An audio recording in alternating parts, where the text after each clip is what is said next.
Okay, good. So welcome to today's class, and we are going to start with the assumptions of linear regression. For linear regression to odd, okay, that is this odd to odd, we usually have what? We usually have some assumptions. I gave you yesterday 4 assumptions. Okay, I just mentioned 4 assumptions, and now in today's class we are going to discuss in depth. Okay, all those assumptions. And the first assumption we talked about was linear relationship between what? Between the features and the target. Okay, so we are talking about features and what? And the target. Meaning we are talking about the variables, x variable, okay, x variable or variables, and what? Target, which is one. Target is always one because we are trying to predict one outcome, okay, or a single outcome. So y becomes our target, then features, they are our x or x, that is they are our x variables. Okay, yeah, so it can be more than one variable, okay, depending with the type of linear regression. If we having a single feature, then it means that is a simple linear regression. If we having more than what? More than one that is features, then it means we are dealing with what? Multiple linear regression. Okay, all right. So linear regression assumes the linear relationship between the dependent and independent variables. Very correct. That is, your data must assume what? Must assume a linear relationship. Okay, let your data not give you like a curve. Okay, or maybe it might be exponentially distributed, or it can be normally distributed. Okay, so make sure that is that is the relationship between your independent variable and dependent variable. It's what? It's linear, like it's a straight line. Okay, all right. So that is, then we have the second assumption is that we should have a small or no multicollinearity between what? Between the features. Okay, so that is, we should not have any correlation between the x variables. Okay, let's assume you are dealing with multiple linear regression. Okay, multiple linear regression, meaning you can have this kind of that is a model, that is y is equals to maybe a0, okay, or a1, okay, multiplied by x1 plus maybe b x2, okay, then plus c. Let me just wrap this a1. Let's keep it as what? As a.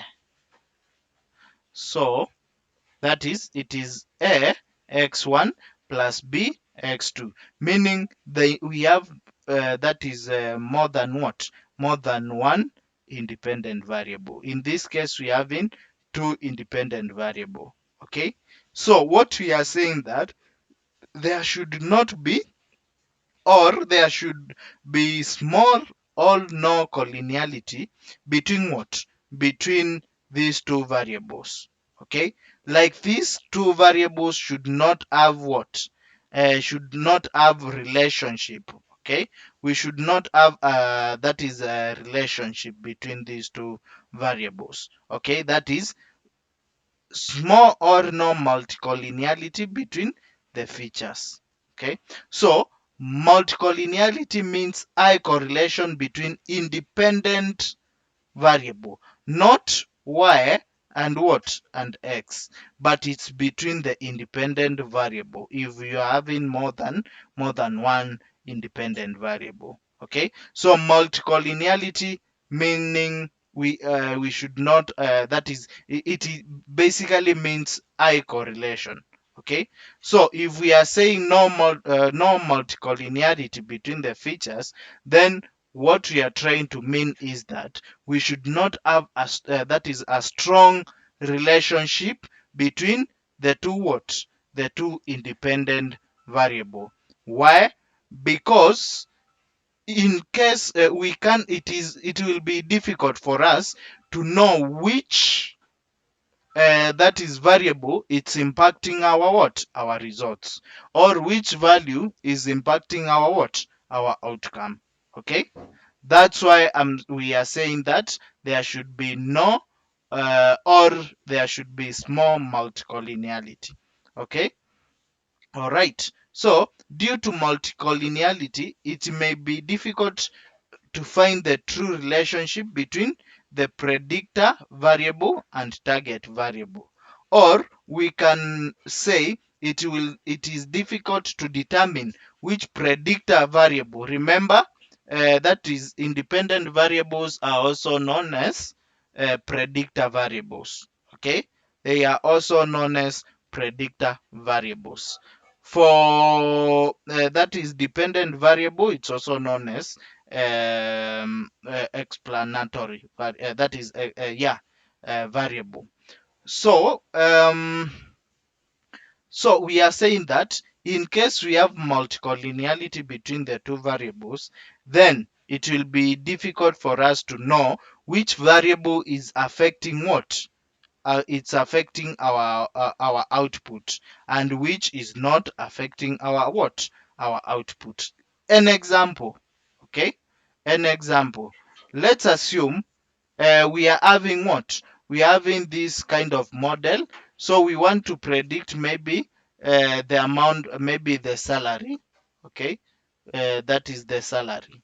Okay, and we are saying that is we have two variables. That is the work experience and the what? The skills level. So you can see work experience in years, okay, and the skills, they are kind of correlated. Why? Because we know that is the more experience you have, the more skilled you may be, okay, or the more skilled you are.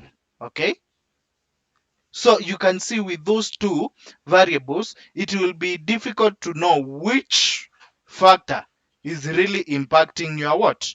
Your, that is your output. And your output is the salary. Okay. So it will be difficult for us to know is your skill, is it your skill which is paying you that such a high salary, or it is what? It is your experience which is what? Which is also paying you such a high salary. Okay, so with that, now you can see we are having two independent variables, that is work experience in years, and then we have the scale, that is the skills you have, the skilled level. Okay, so with these two, they are correlated. Okay, in one way, like increase in what?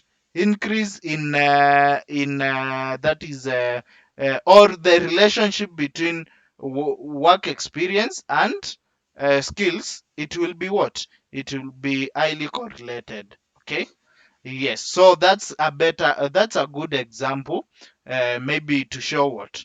To show that is the existence of multicollinearity.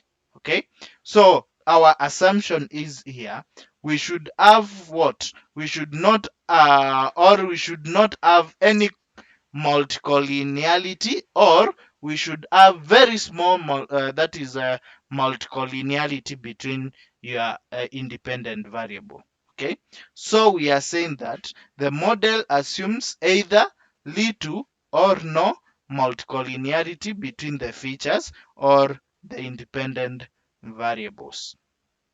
I hope that was clear, right? That was clear. the point on. Okay, good.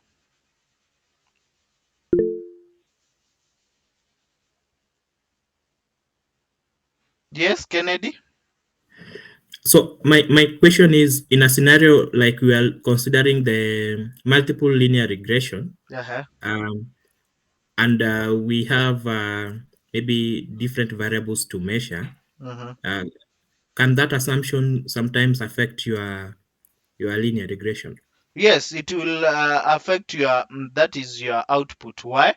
Because it will be very difficult to know which factor or which variable it's impacting your outcome. Okay, it is mostly impacting what? Your outcome. So it definitely it will affect your output. Okay, it will affect your output, and it will be difficult for you to say this factor is it's what, it's impacting my results, that is big time. Okay, or this factor or this variable, it is impacting my output more than what, more than this one. So it will be difficult to tell. Why? Because we have that is high collinearity, meaning at that point, that is, it's like the two variables have the same magnitude. Okay, it's like they are that is affecting what, your model, almost, let's say that is at the same rate. Okay. Okay, Kennedy. Yes, yes, that's okay. Yes. Be- yeah, I was asking because of in health it has been there are so many correlation. I mean, the relationship in health you find in disease, maybe in disease you are trying to link up what could be causing a specific disease. Uh, Especially, is it about maybe the lifestyle Mm-hmm. that somebody is having Mm-hmm. that maybe might, like in a scenario of we're looking at high blood pressure, Mm-hmm. we are having different variables that maybe could lead to increase in high blood pressure. Mm-hmm. So you have maybe somebody's lifestyle, Yes. somebody is smoking, for example, Mm-hmm. and somebody maybe could be overweight or obese, for example. All those factors might lead to high blood pressure. He, So he, in that scenario, maybe the assumptions sometimes might not, you might not get it correct. yes, but now you can see now, like obesity.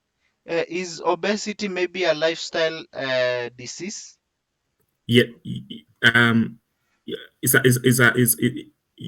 yeah, it can, we can call it a disease, and sometimes we can just call it A as more condition. of the Okay. a condition, or the it can be a risk factor of a disease.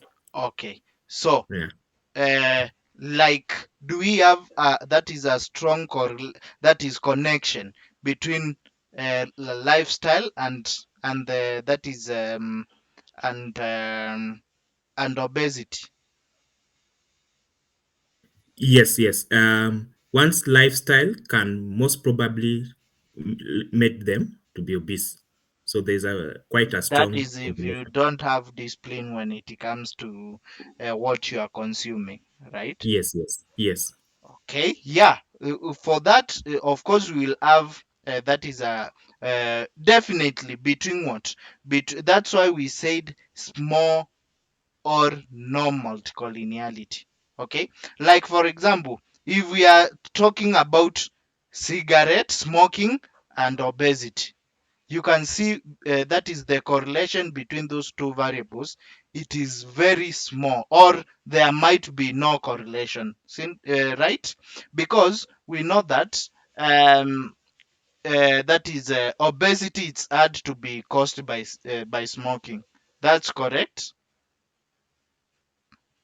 Yes, that's okay. That's true. So you It's can very, see between those two factors. Okay, if maybe let's put the lifestyle factor aside.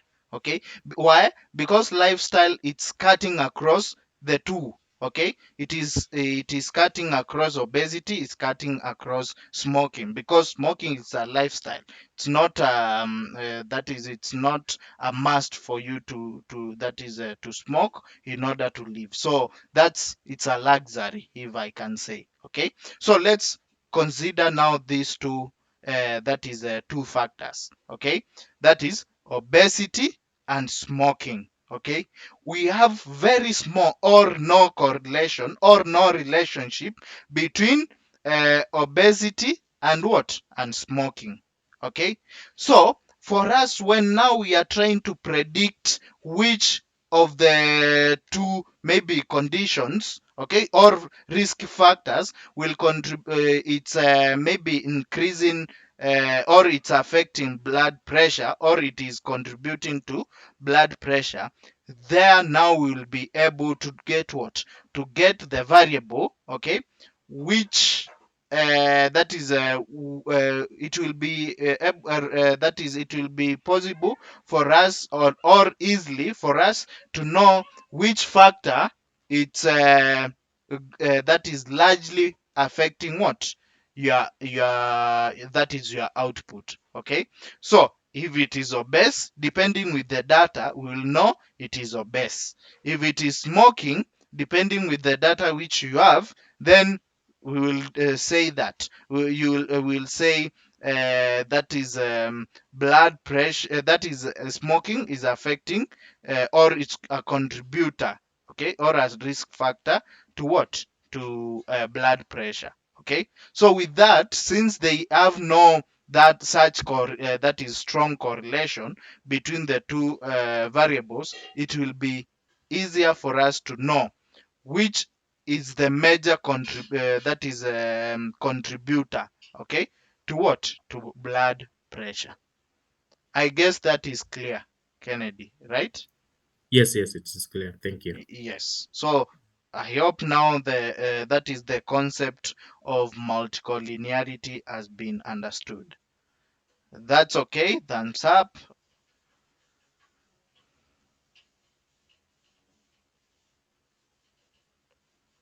Good. Well understood. All right. Now let's go to that is homoskedasticity assumption. Okay, homoskedasticity assumption. Okay, so under that is from the term homo, and also we have another one opposite of homo is hetero. Okay, so when we are talking of homoskedasticity, we are saying that um, when maybe the data is scattered, okay, it is very or it is very difficult for you to identify what, to identify that is a pattern. Okay, so that is almost kedasticity is a situation when the error term, okay, when the error term is the what, is the same for all the values of the independent variable. With homoskedasticity, it means that there is no clear pattern distribution of what, of the data scattered in that is in the plot. Like we should not have what, much clear. Okay, like let me like try to have this distribution. Okay, so with this you can see here the data, it's almost that is following what, a certain pattern. Okay, so with this you can see if now that is the data, it's following a specific what, a specific pattern, then now this becomes a terror. Okay, this becomes a terror. Okay, but for homo, it means there should okay, there should be no clear pattern of distribution of data, meaning you'll find that is your data almost scattered all over. Okay, almost scattered all over, and with this we'll be able to do what, to pick or to draw the line of best fit. okay, between the what, between that is your data points. Okay, so you can see this one, we are having like a specific what, a specific that is a pattern. Okay, yes, so maybe let me we can as well, check online, that is about that is almost Kedasticity. Okay, almost get, okay, and this, okay, we have, I need that is the difference in graphs.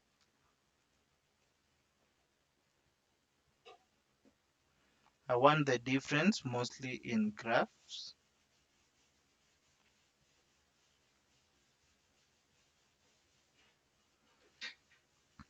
Let me try and see which will give me, this one is not giving the correct thing. Yes, okay, in fact it's the opposite. I guess it should be the opposite for hetero. Okay, let me just go through. We have hetero. So we have heteroskedasticity and homoskedasticity. So for hetero, it's distributed all over. Okay. Yes, sorry, my interpretation was wrong, because we are trying to say, okay, that is homoskedasticity. You can say homoskedasticity, we said it is the situation where the error term is what, is the same for all the values. Sorry, I that is the second point that is really confused me. Sorry for that. So that is, you can see for homoskedasticity, that is the error term is same all over. So this, it will become that is the homo. This will be homo, and this will be hetero. Okay, then for our that is for that is for our case, we need now that is the data which have no what, have no clear pattern distribution. So for this case, we are saying that we should not have what, have homoskedasticity assumption in what, in our data set. Okay, yes, so you can maybe go and learn that is more difference between maybe between the two. Okay, you can go and learn more. Okay, yes, uh, Belinda. Hello. So I just wanted you to just repeat that last point, the one especially where you said, uh, so in this case, we do not want homostaticity or we need it to be there. Just clarify for me there. Okay, okay, no problem. All right, so back to my slides. So we are saying that, let me clear this. Check this. Homoskedasticity is the situation when where like the error term is it's almost having the same values, okay, of the independent variable. Okay, nice. With homoskedasticity, there should be no clear pattern distribution of the data in the what, in the scatter plot. Okay, so with that is skedasticity, there should be what? There should be no that is clear pattern.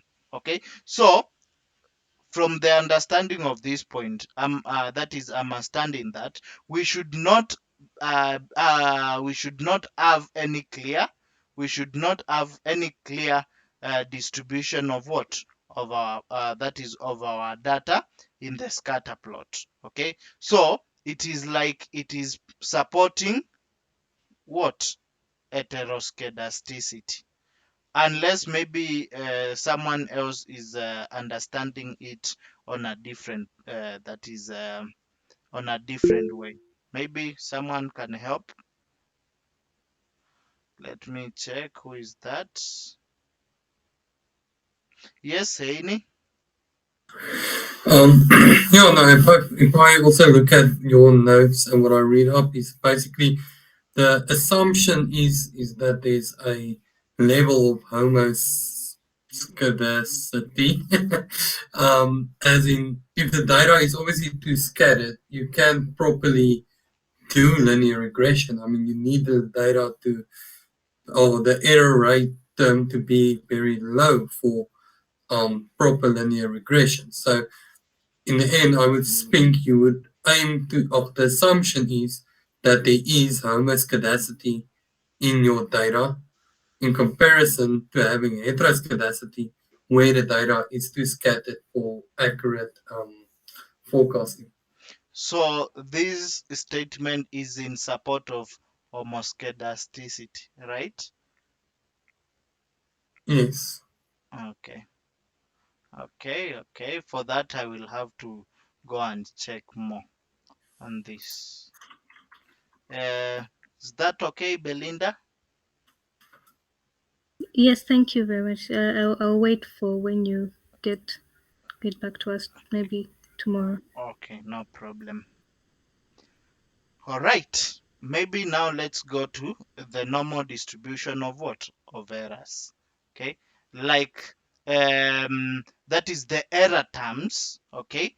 The error term of that is remember I told you the error term. Okay, what it is meant by the what, the error term, like the vertical deviation, okay, the residuals, okay, that is all the difference between what, the difference between the predicted that is predicted data and the what, and the actual values, okay. Yes, so the assumption now, the linear regression assumes that the data, all the error data should follow a normal distribution pattern. Okay, that is the error term, all the error terms should follow a normal what? A normal distribution, or the residuals. That is the distance between what? Between these values, okay, should be what? Should follow that is a normal distribution, which is also very correct because of course you'll get that is few values which are very close to the our regression line, then majority of the values, okay, all the majority of our data points distance, it's what, it's in a moderate distance, okay, away from the what, from the regression line, then we'll have few which are far away from the what, which are far away from the that is from the regression line. That's why we are saying all that distance, okay, all those differences, okay, assumes or tends to follow what, to follow a normal distribution, okay. Remember, like a normal distribution, an example of a normal distribution, it's like maybe our heights in this class, okay? Just to show you why we are having this kind of curve, okay? It's like, let's say the height, eh? Okay? The height of maybe of each individual in this class, okay? You will find that we have few few people who are short, okay, who are maybe shorter than the others. Majorities will be, all the majority of the team will be of what, will be of a moderate height, and then also a few will be what, will be maybe tall than what, tall than the others, okay. All right, so that's why now we are saying the linear regression assumes that is the error term should follow a normal distribution pattern. If the error terms are not normally distributed, then confidence intervals will become either too wide or too narrow, okay, that is the confidence interval will become what? Will become too wide or too narrow, which may cause difficulties in what? Finding that is coefficients. Okay, you're finding coefficients. Then it can be checked using QQ plot. Please, you can check what is this QQ plot. Okay, it's also new to me. You can check this QQ plot. Okay, so if the plot shows a straight line without any deviation, then it means that the error is what? It's normally distributed. Okay, you can that is note down and check what is this QQ plot. Okay, and then maybe we can have maybe a discussion around it. Okay, I will also do a research on the same. Good. No autocorrelation. Don't confuse that is multicollinearity and with what? With autocorrelation. When we are talking autocorrelation, we are talking now that is autocorrelation that is in error terms. Like we should not have any correlation between what? Between the error terms. Okay. The multicollinearity was for independent variables, all the features. But now when we are talking about that is correlation, okay, then we are talking about what? Correlation between the error terms, okay? Yeah, so the linear regression model assumes no autocorrelation in what? In error terms. If there will be any correlation in the error term, then it will drastically reduce the accuracy of the what? The accuracy of the model. Okay? Or autocorrelation usually occurs if there is dependency between the what? The residual errors. That is, if there is that is a dependency between the what? The residual that is errors. Okay? All right. Preparing data for linear regression. Preparing data for linear, that is for linear regression. It's basically all those assumptions we've discussed. Okay, like linear regression, we are saying it is being studied at length. So meaning this is not the end. Okay, and you can't say you have covered linear regression with only these 13 slides. No, but you can even that is do a research on linear regression. Okay, that's why we are saying linear regression is being studied at depth length. Okay, and there is a lot of literature on how your data must be structured to make best use of what? Of the model. Okay, as such, there is a lot of sophistication when talking about this requirement and expectations, which can be intimidating. So, in practice, you can use these rules more as the thumb rule when using the ordinary list regression. I guess this for ordinary list regression, though it will take you when we are doing now that is mathematically, it can take that is a while because we will be trying to find what? R squared, okay, using a formula. Okay, and I guess that is in our last class I gave that is a formula for R squared, okay, which was a very huge formula. Okay, it was a huge formula. Okay, so now here are the steps. Okay, so the steps, the linear regression assumption. So we are assuming that, or we have to investigate if the data, all that is the input and the output data are linear. Okay, If they are not linear, maybe they might be in exponential relationship.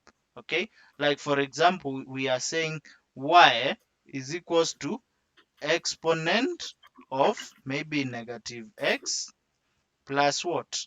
Plus c. Meaning, of course, this is an exponential what? It's an exponential equation. Okay, but if that is if we want to maybe now make it a linear regression, we have to, and that is to do what? Some transformation. We have to do some transformations, and now doing some transformation, it means we will have to apply what? Log. Okay, we'll have to apply log throughout. Okay, throughout, meaning now we will have a new linear equation which will be log of y, okay, will be equal to x log of exponential, okay, that is plus that is log c, and this will be like that is x that is of 1. Okay, it will be log of exponent raised to that is negative 1. And remember, we have what? We have a value for what? For exponential, meaning all these will be what? Will be a constant. This will be a constant, and this will be our variable. And then your output, you have to now to use what? To use also log. Okay, yeah. So maybe you can try and check or research more on the what? On the log transformation.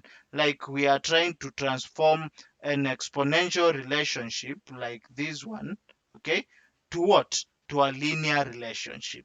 Okay, that's why we are applying what? Log to transform the exponential relationship to linear relationship.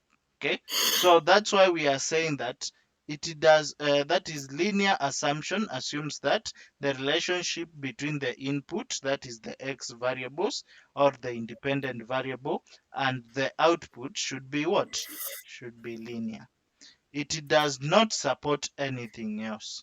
Yes, it's either it's linear or it is not. We can't say, we can't use it that is for linear analysis. Okay, this means that this may be obvious, but it is good to remember when you have a lot of what? Attributes.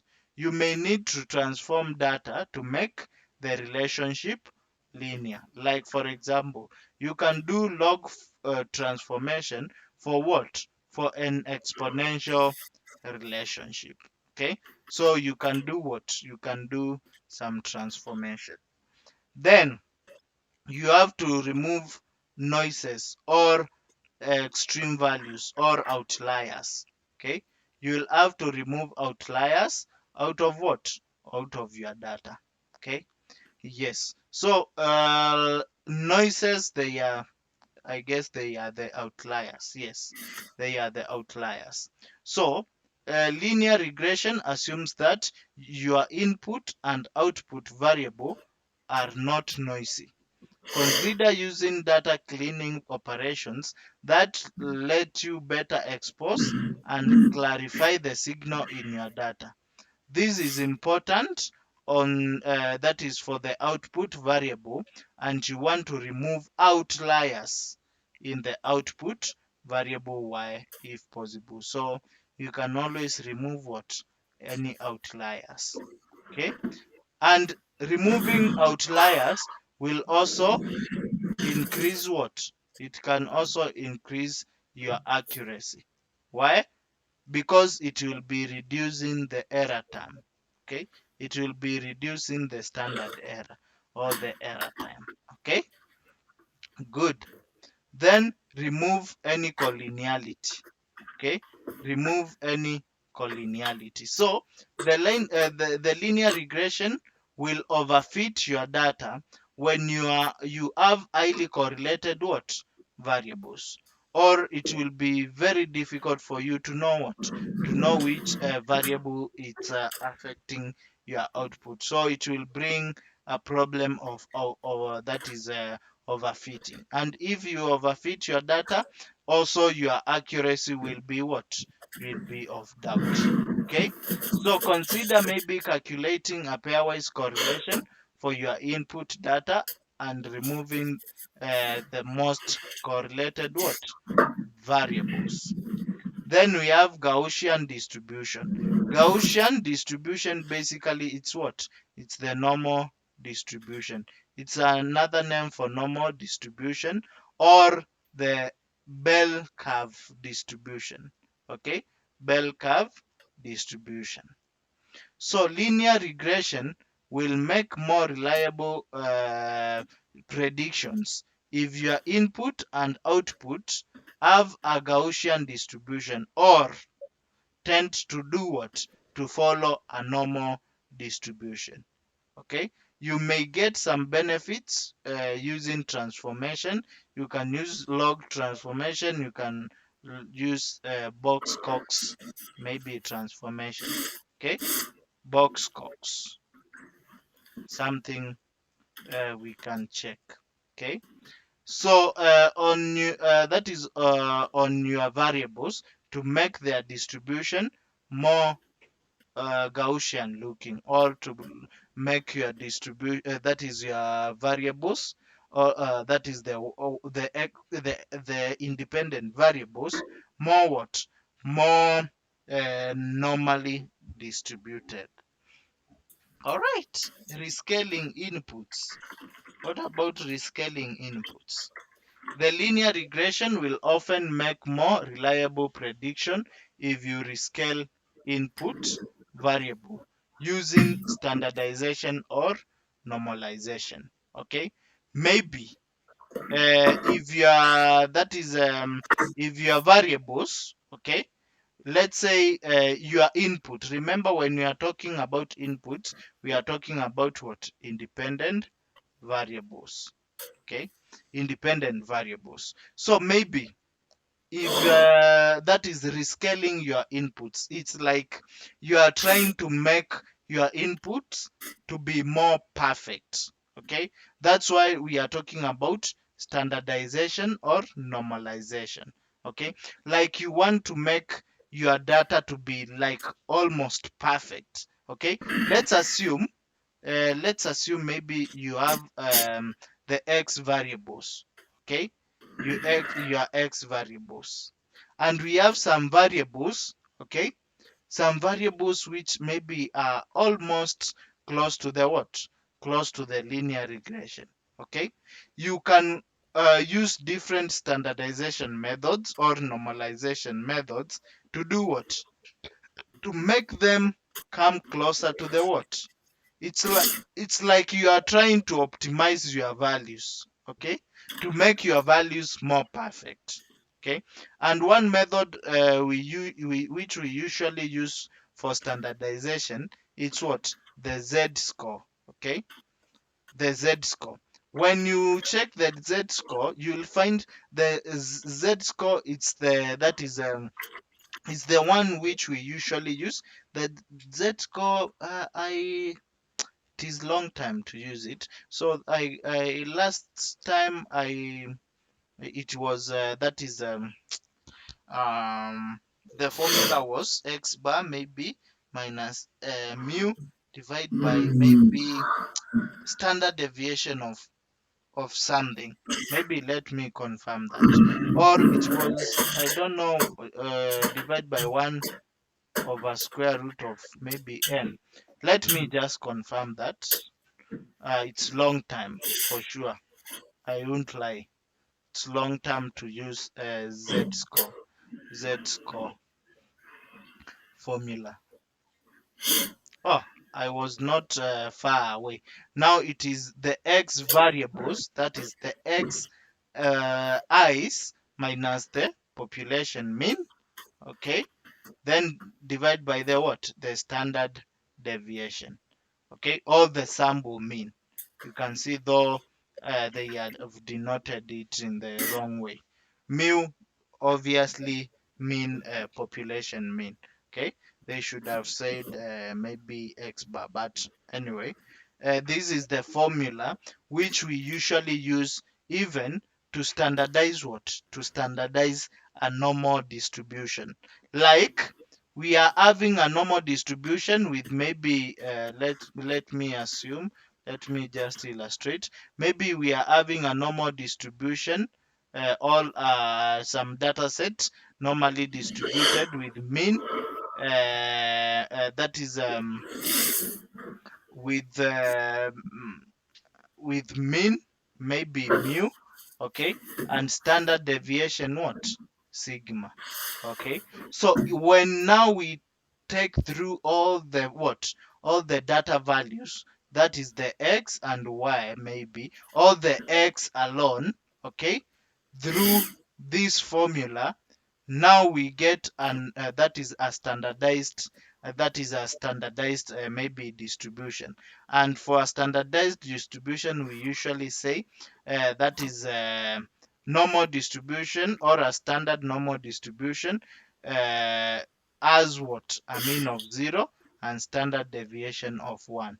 Okay, we shall do that is a standardization. We have that topic where we will be standardizing normal distribution. Okay, we'll be standardizing normal distribution, and our objective will be now changing this distribution to this distribution. Okay, that's what we call standardization. So in this case, you can always maybe do some input scaling for you to get maybe a better what? Better results. Okay, then we have correlation analysis.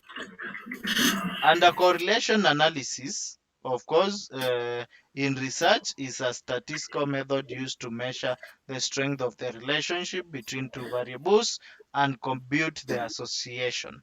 Okay, simply put, correlation analysis calculates the level of change in one variable due to change in the what? In the other variable. I guess no change with what we discussed during the correlation analysis. And we are also saying that high correlation that is points a high correlation points to a strong relationship between two variables, while low points to what? To weak relationship between two variables. There is a positive correlation between two variables when an increase in one variable leads to that is to an increase in the other variable. And on the other hand, the negative correlation means that when one variable is increasing, the other one is what? Decreasing, and then vice versa. Then we have correlation coefficient, multiple, that is multiple R, multiple R. It is the correlation coefficient. We'll also discuss it. I guess in the that is when we'll be doing the practicals. There are some notes which I had prepared a long time ago. Okay, yes, I created like this one. This is which is the one which will guide us now doing what? The practicals in linear regression. So let me just jump. I just want to show you something, not to explain though, but just to show you like what I'm talking about. You can see we have multiple R. Multiple R in what? In regression statistics or in regression analysis is also known as correlation coefficient. Take note of that. Okay, so correlation coefficient. One of the statistical concepts that is most related to this topic of analysis is what? Correlation coefficient. The correlation coefficient is a unit of measurement and is used to calculate the intensity in linear relationship between the variables involved in a correlation analysis.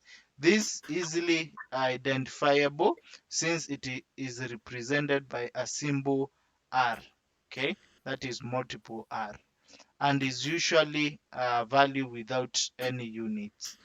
And its value it's located between 1 and negative what? And negative 1.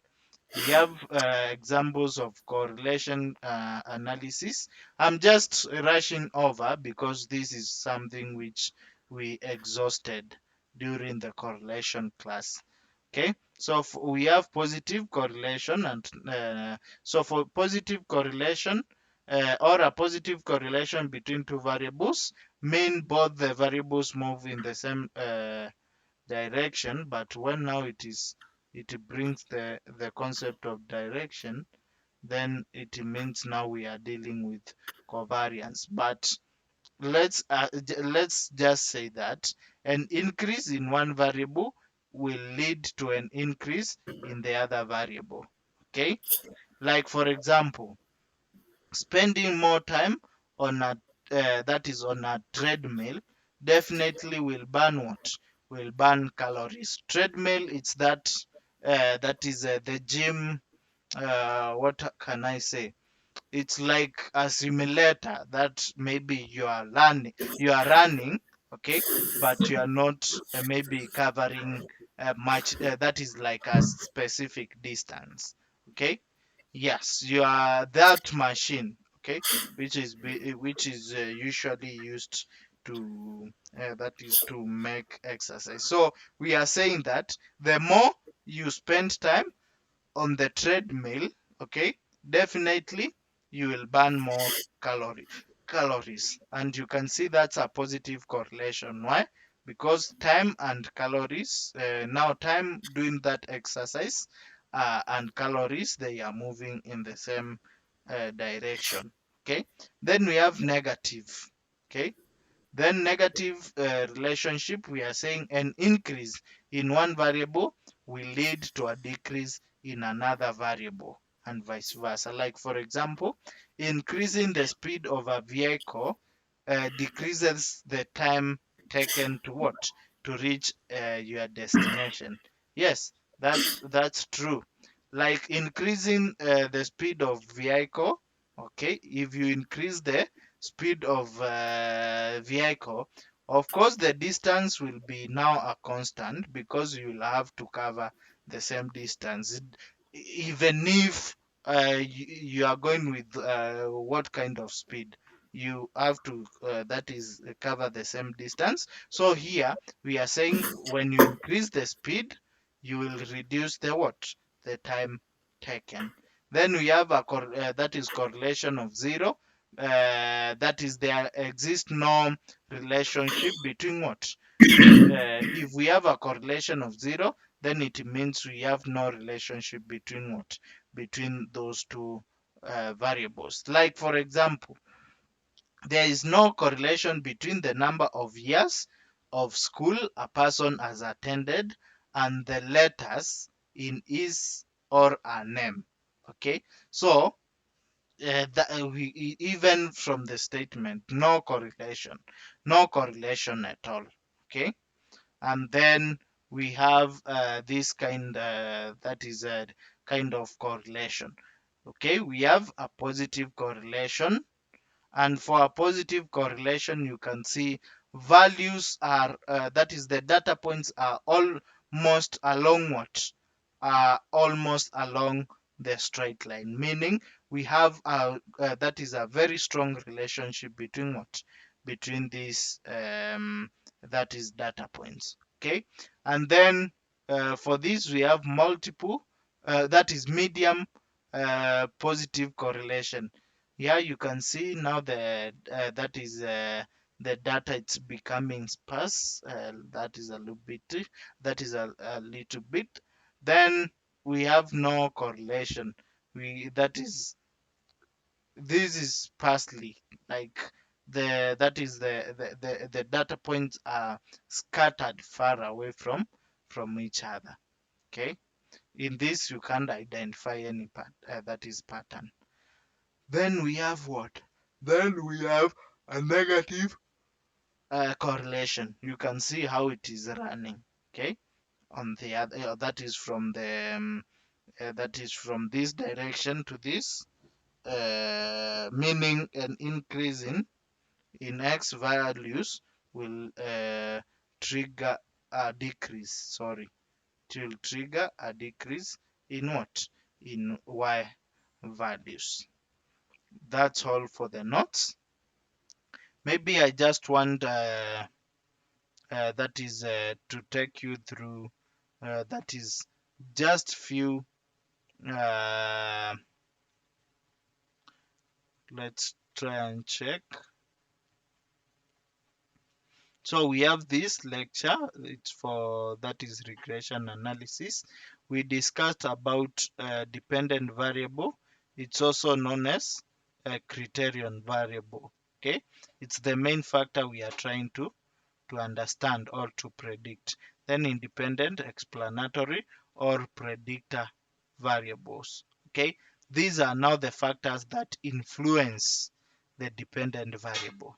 Okay, and all that basically gives us a summary of that is of the regression analysis. Okay, yes, so with this I will also share this because it will help you when it comes to interpretation.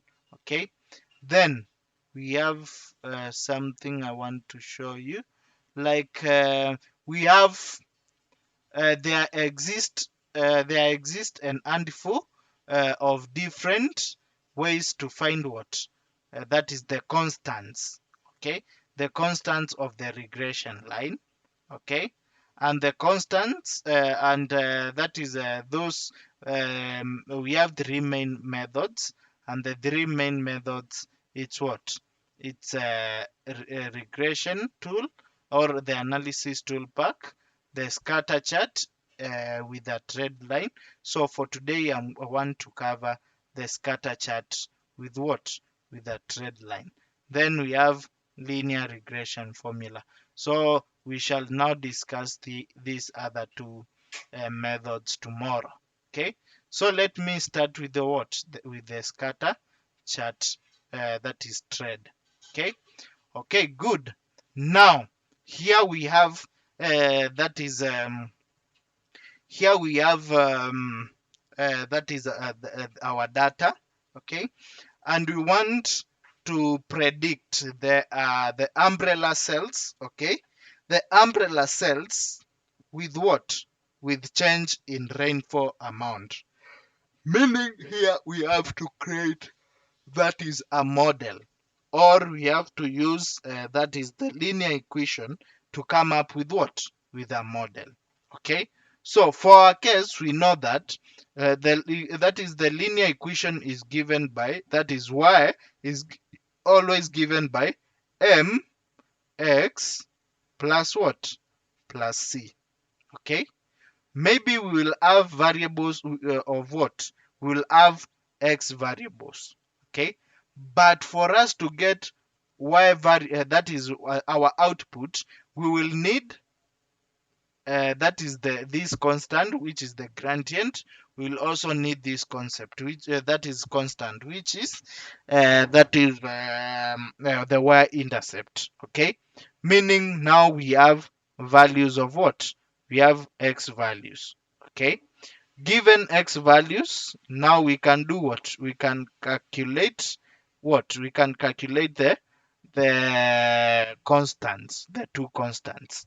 Okay, so in our that is our aim will be calculating what will be calculating these constants. Okay, all right, good. So in our example we are predicting umbrella cells, like we need to predict umbrella cells.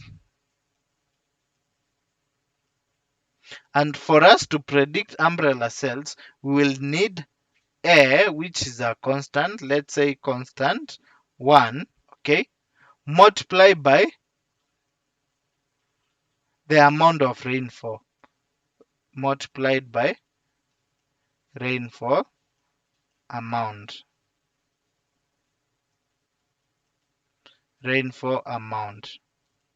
okay, plus what? Plus the other constant, maybe 0. This we know it's our slope. This we know it's what? Our y-intercept. So now, using the three methods which we've talked about, that is the scatter plot with the trend line, and that is using analysis tool pack. Okay, we will need what? We will need this model. Okay, we will need this model. So that will be our first step. Now to do what? To come up with these constants. Okay. All right. Let me now start. That is creating or creating a scatter plot. Okay. So definitely you will have to highlight your data. Okay. You will have to highlight your data. Then go to insert. We need a scatter plot. So with that, you will come to what? Where we have scatter plots. Okay. You can see. But for my case, I usually advise, first of all, go with what? Go with the recommended charts. Okay. Then come all charts. Once you come all charts, come to what? Now the scatter plot. Okay. Now you can see we have two scatter plots here. This one tries to show you that is the plotting of the data, that is the data points. Okay. But you can see that is the umbrella. Okay, the umbrella data, it's along the x-axis in this plot. Okay, but we need the umbrella cells to be what? On the y-axis. Why? Meaning that's our that's our output. Okay, we are trying to predict what? We are trying to predict the umbrella cells. So if we are predicting umbrella cells, then we are going to use what? Then we are going to use that is umbrella cells in what?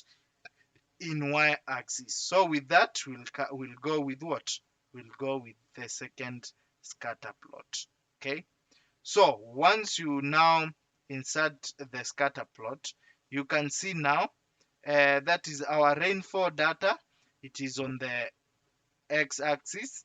Okay. And our what? Our umbrella cells, it's on the y-axis. You can always insert maybe the axis.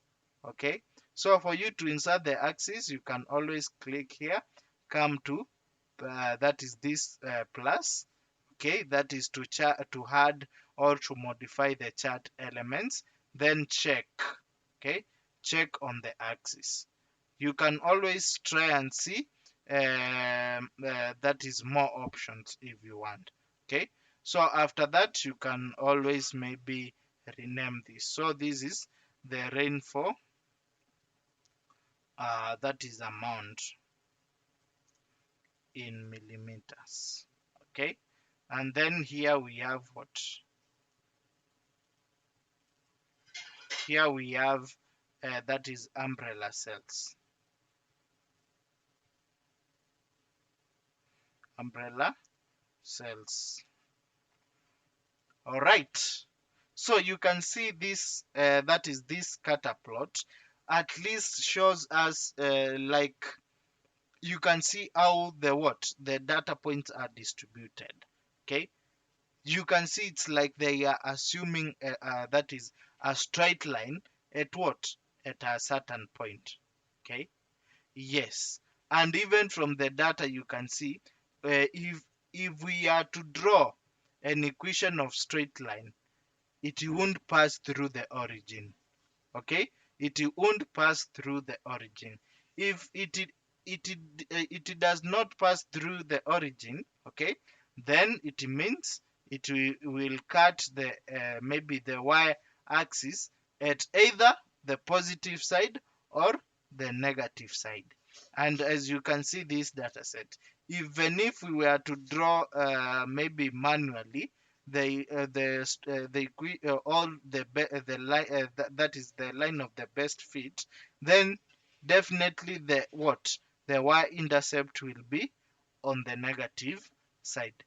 So even before maybe plotting the trend line, it is evident that we are going to get a negative value for what? For our constant. Like this constant, the y-intercept will be what? Will be negative. So, meaning our equation will be equal to, like y is equals to mx minus what? Minus c. Okay? From the data points. From the data points that is itself. I hope we are together. How many are following?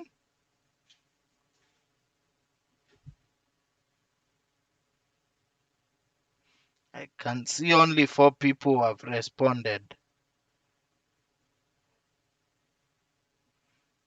Okay, good. So, now I want us to insert a trend line. Okay, like to draw the line of best fit. Okay, so with that, we'll still go to the plus sign here, all the chart elements. Okay, then you will see trend line here. Okay, once you click you can either just click the trend line and you can see that is we have now like the equation of the straight line. Okay, so or you can just click, we have an arrow beside the word trend line. Okay, you can click the arrow and then you can go with what? More options. If you go with more options, you will see what?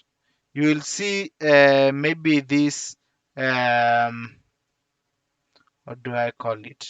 Okay, let me repeat that. You'll go to chart elements. Okay, go to more options. So if you go to more options, you can see we have different options here. You can make maybe your line to look or to have an exponential that is relationship, or linear relationship, or that is logarithmic relationship, or polynomial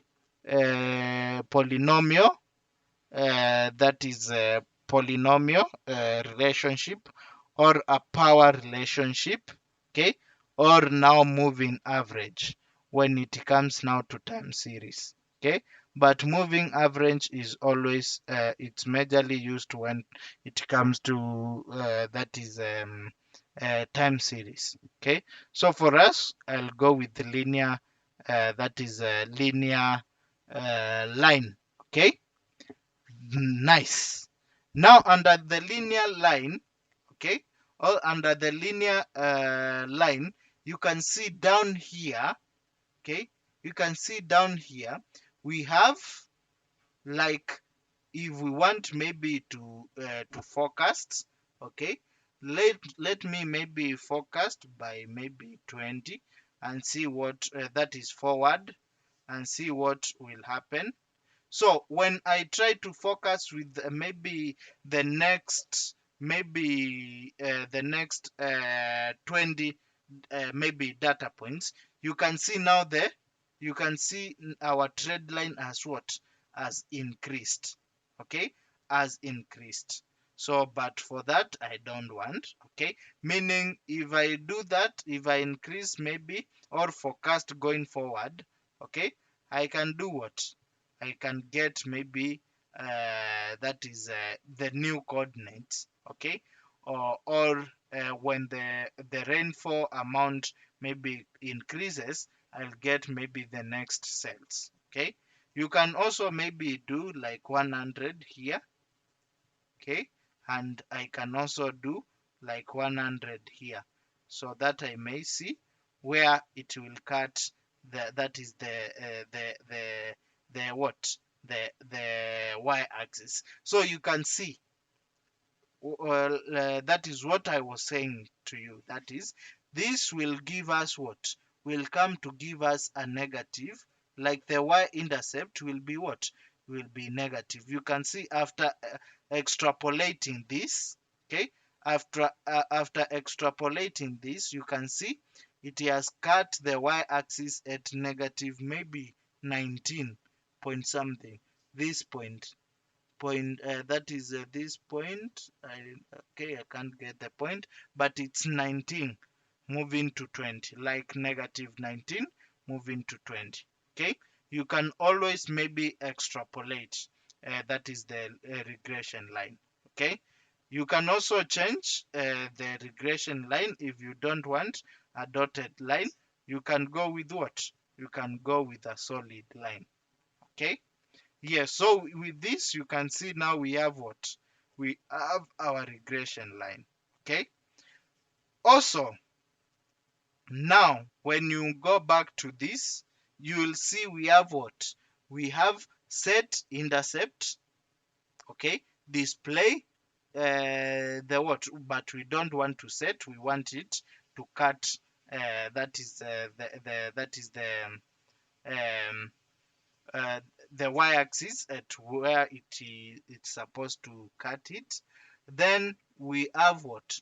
Like display equation on the chart.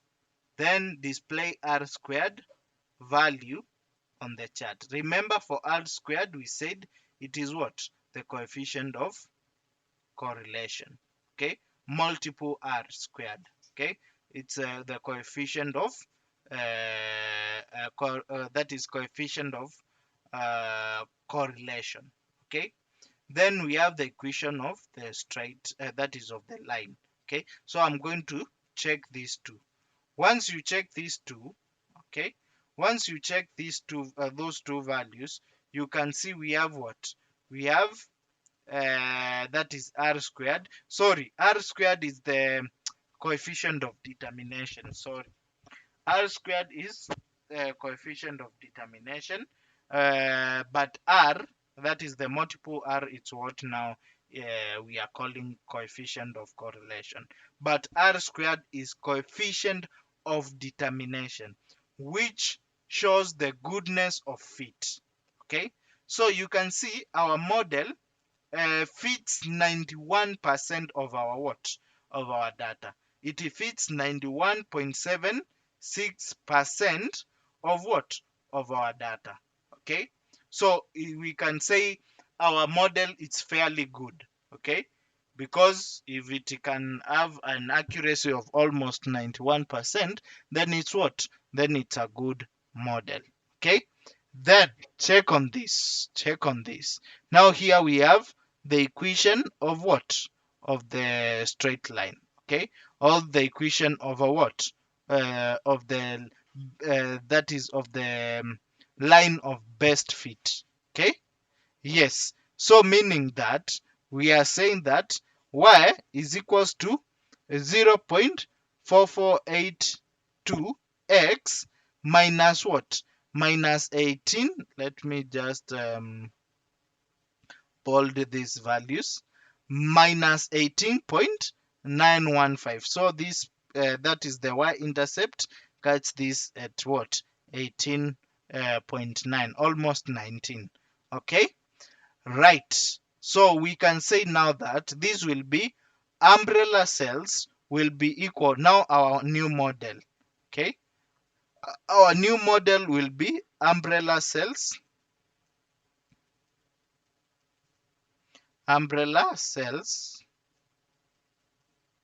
will be equal to 0.4482 multiplied by amount of rainfall amount, okay, minus 18.915. This is now our what? Our predictive model. Okay, this is our predictive model. All right, maybe why is it a predictive model? Okay, why is it a predictive model? So let's assume, okay, let's assume maybe I still want, maybe I want to get these values. I want just to get these values of the what, of the first year, and I want maybe to assume I want to do what, to predict all, to predict the amount, that is the umbrella cells for the next what, for the next 1 year, assuming in 2018, okay, the rainfall amount will be the same as in what, in 2016. That's just an assumption, meaning we are going to get what, we are going to get values close. I want to see if we can get values close to these values. Okay, so meaning of course we won't get the exact values because we have seasonality, okay, factor. So but we should have like plus or minus 5 of these values.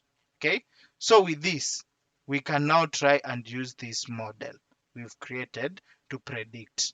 Okay, so I want us now, this will be our value of what, value of y.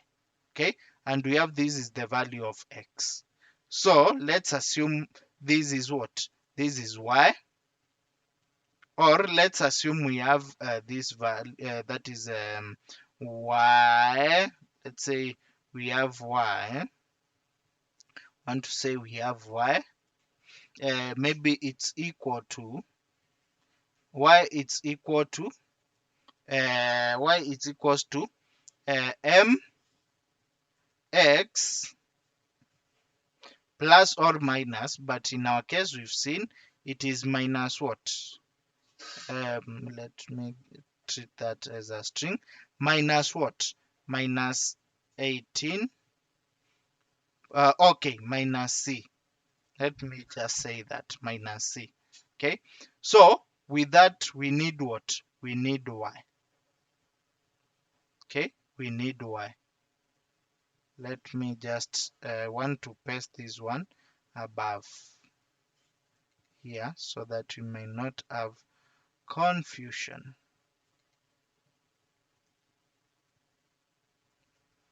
Okay, I want us to start with the first what, the first value. Okay, so we have the value of m. The value of m is what, the value of m is 0.4482. So we have 0.4482. Okay, and then we don't have the value of x, that is the value of x is this one. Okay, so we are going to say it is equal to this one. Okay, so I want this will remain that is the same for all the what, for all these that is yes, okay, for all these months, sorry. Then this x will be varying, this is our x. Okay, remember this is our x, the amount of rainfall. So this one we are going to get these values, so I'm just going to drag and then I will use the same values. Okay, then I want what, of course this will remain as minus, and then we need what, we need this. Okay, our constant, it's 18.9 what, 91, so it is 18.915. Okay, this is just that is a mathematical way of doing it. Okay, this is just a mathematical way of doing it, but we have formulas to do that. Okay, so with that you can see now, let's try now to do what, let's try now to predict, okay, the outcome of what, of y. So y will be given by, okay, m times x, okay, m times x, so it will be into m multiplied by x. Okay, then minus c, So it will be minus our C. Okay, and this will give us what? This will give us almost 18 what? 18 umbrellas, and you can see it has a deviation of +3. Okay, of the initial data. Okay, then drag. Okay, so if you drag, you can see now I have what? Predicted number of what? Umbrella cells. So with this you can do, or you can forecast your cells. If you already have historical data, you can do what? You can forecast your what? Your cells. Okay, meaning definitely between what? Between May and August, we will having what? We'll be having high amount of what? Rainfall. Okay, or we'll have high that is high cells in umbrella. Sorry, because we already predicted that we'll have high amount of rainfall. Okay, so with this you can see we've done what? We've predicted these values. Okay, what if maybe I use an that is an Excel inbuilt function, okay, to predict the same? Will I get the same values? Okay, let me try, and that is I want us to measure that is our accuracy. So we are going to use the trend function, okay, and also linear forecast function. Linear forecast function, that is linear FC, linear forecast function. So with the trend line or the trend function, we are going to say equal to trend. Okay, I want this trend. Then someone is requesting to join this late. Okay, so we are going to use trend. Okay, so trade is sorry guys, so I'll just take like 5 of your minutes. This is just a bonus class. Okay, otherwise we've done with the what? With the scatter plot. Okay, this is just a bonus, that is a bonus points to just to confirm if that is when we are using other functions. Okay, if whatever we have predicted with what? With our that is with these values will be the same. Okay, or we will get different values. Okay, we are just trying to measure our accuracy. Okay, so we are when we are using now the trade function, we want what? The non-wise. Of course we have our non-wise. This is the data for the last 2 years. Okay, then we have our non-axis. That is the data for the last 2 years. Okay, and then we have new axis. They are these ones, and we are trying to predict what? We are trying to predict maybe the umbrella cells. So with that, I'm going to select the range of the what? The y, that is the non-wise.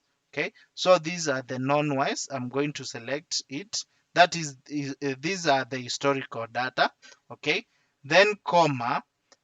All right, then the non-axis. Then I will go with what? With the non-axis. Okay, up to December of this that is month. Okay, then we are asked to do what? Also to insert the that is the new axis. So for the new that is the new axis, we are going to just use this new axis, which we are trying to use to predict the what? The number of umbrella cells. Okay, then after that you close. But if, because we want just to drag the formula, we'll have to that is to lock. Okay, we'll have to lock all to reference this range. Okay, because this range is going to remain. So with that, we are going to that is close the range. Okay, so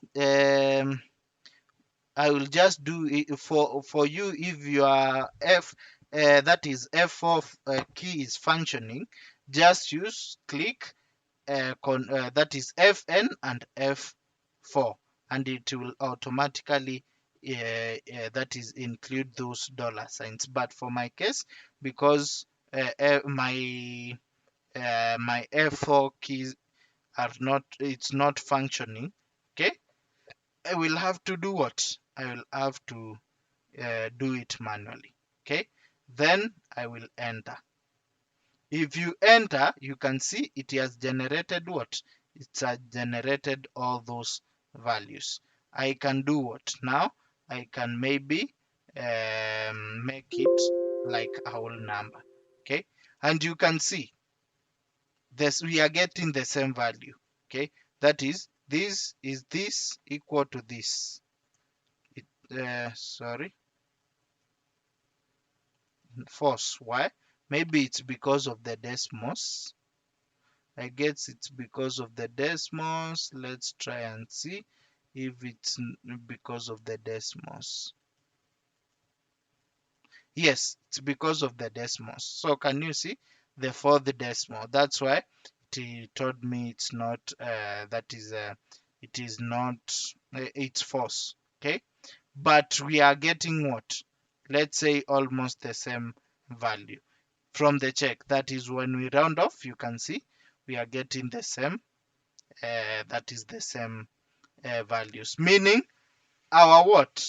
Our manual method was what? Correct. Our manual method was correct, and we got what? We got the same. That is, we got this. That is, we got the same coefficients. Okay. We can also as well use linear that is linear forecast. That is linear. Yes, forecast.linear, sorry. Forecast.linear function. So with that, we are also going to now use we have now the x values, which is this one. Then we need the non-y's and non-x's. So with that, I'm just going to highlight this one. Then I'll go to the non-y's. I will highlight the non-y's. Okay. Then comma, I also need the non-axis. Then I will also select the non-axis. Okay. Then I will have to lock what? I will have to lock these two ranges. Okay. I'll have to lock these two ranges. So you can input those that is dollar signs to reference. Okay. To reference those that is those range. Okay. All right. All right. Then enter. If I enter, then I drag. Okay. I can just use the same formatting here. Can just use the same formatting, and you can see we are almost getting the same what? The same values with those three different what? Approaches. Okay. With those two different approaches, you can see we are getting the same values. All right. That this was just a by the way. Okay. It was just maybe to add to tell you that we still have inbuilt Excel function which we can use to do what? To do forecasts. Okay. All to forecast. If maybe you don't want to create this model, you just want to use a formula, you don't have time maybe to create a model and creating a template. Okay. Remember, you can always create a template that when you input your data, it just populates what? That is your forecasts. Okay. Yes. And that's all for today's